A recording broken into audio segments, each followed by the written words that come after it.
Mama ji please please हम लोगों को नियुक्ति दे दीजिए। इस इंतजारों पे तो हम लोग कब तक सहेंगे मामा जी, प्लीज प्लीज मामा जी। मैं भी पिछले 3 साल से इंतजार कर रही हूँ ज्वाइनिंग का, लेकिन ज्वाइनिंग नहीं हो रही है। आंसू रुकने का नाम नहीं लेते।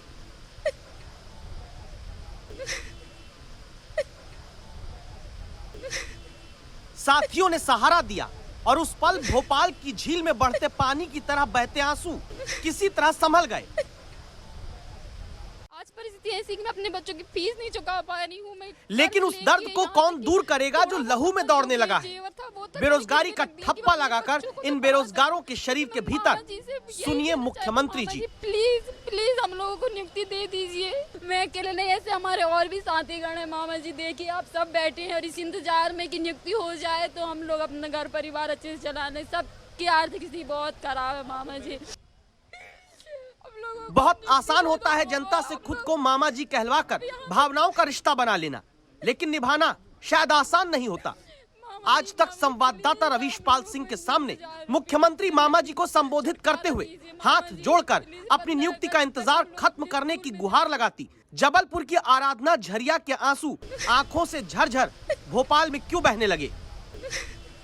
कभी किसी बेरोजगार से पूछिएगा आपका घर कैसे चलता है, वही नहीं आप भी रो पड़ेंगे। प्लीज प्लीज मामा जी।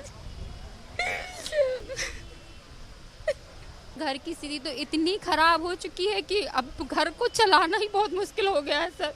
अब आपको क्या बताऊं सर, मेरे घर में मेरे पति हैं, मेरे 2 बच्चे हैं, मेरी सास है। अब मुझे इन लोगों को पालना, मतलब मेरे पति का काम धंधा भी ये कोरोना की वजह से सब बंद हो चुका है। आज परिस्थिति ऐसी कि मैं अपने बच्चों की फीस नहीं चुका पा रही हूँ। मैं कर्ज लेके यहाँ तक कि थोड़ा बहुत अपना जो जेवर था वो तक मैंने गिरवी रख दिया कि मैं अपने बच्चों को तो पढ़ा सकूं। लेकिन मैं मामा जी से यही कहना चाहती हूँ, मामा जी प्लीज प्लीज हम लोगों को नियुक्ति दे दीजिए। इस इंतजारों पे तो हम लोग कब तक सहेंगे मामा जी, प्लीज प्लीज मामा जी। हम लोगों को हम नियुक्ति दे दो मामा। हम लोग अब यहाँ पे मामा जी प्लीज हम लोगों को इंतजार रूपी दुख से छुटकारा दीजिए मामा जी। प्लीज 15 अगस्त तक हम लोग अपने स्कूल में जाएं। हम लोग भी चाहते हैं कि बच्चों को पढ़ाएं, अपने बच्चों को अच्छी शिक्षा दें। फिर मामा जी प्लीज हम लोग को इंतजार ना कराएं। आराधना अकेली नहीं है। मुंह पर अपनी बेरोजगारी के छापे वाला मास्क लगाए बैठे ये लोग, जिस पर लिखा है मामा नियुक्ति दे दो। दावा है कि मध्य प्रदेश में ऐसे 30,000 बेरोजगार हैं जिनका चयन हो चुका है, लेकिन नियुक्ति पत्र अभी नहीं मिला। मध्य प्रदेश के चयनित शिक्षकों का इंतजार अपनी ज्वाइनिंग को लेकर के लगातार लंबा होता जा रहा है। जनवरी के बाद से लेकर अब तक कई ऐसे मौके आए हैं जब ये चयनित शिक्षक बार बार राजधानी भोपाल पहुंचते हैं। एक बार फिर से तेज बरसात के बीच तमाम चयनित शिक्षक अपनी मांगों को लेकर राजधानी भोपाल पहुंचे हुए हैं और आप तस्वीरें देख सकते हैं इस समय जहां पे जोरदार बारिश हो रही है। और क्योंकि और कोई जगह नहीं मिली तो नीलम पार्क में इस एक जो स्ट्रक्चर बना हुआ है इसके नीचे फिलहाल ये तमाम चयनित शिक्षक जो हैं वो बैठे हुए हैं। अलग अलग जिलों से किराया खर्च करके भोपाल में आकर नियुक्ति दो, इंतजार से मुक्ति दो कहने वाले ये कौन है? अगर अपने बच्चों को सरकारी नौकरी का सपना दिखाते हैं तो इनके इंतजार के बारे में सुन लीजिए। वर्षों बाद 2018 में जाकर मध्य प्रदेश में शिक्षक भर्ती निकली थी। 2019 में जाकर इम्तिहान हुआ, नतीजा अगस्त 2019 में आया। कोरोना की 2 लहरों में नियुक्ति से पहले वेरिफिकेशन की प्रक्रिया टाल दी गई। 2021 में भी चुने हुए शिक्षकों के दस्तावेज जांच कर भी आज तक नियुक्ति पत्र नहीं दिया। तो पूछिए अब आप खुद सरकारों से, विकलांग को दिव्यांग कह देंगे, लेकिन जो सिस्टम पंगु बना देता है नौकरी के नाम पर, उस सोच का इलाज कहां से होगा?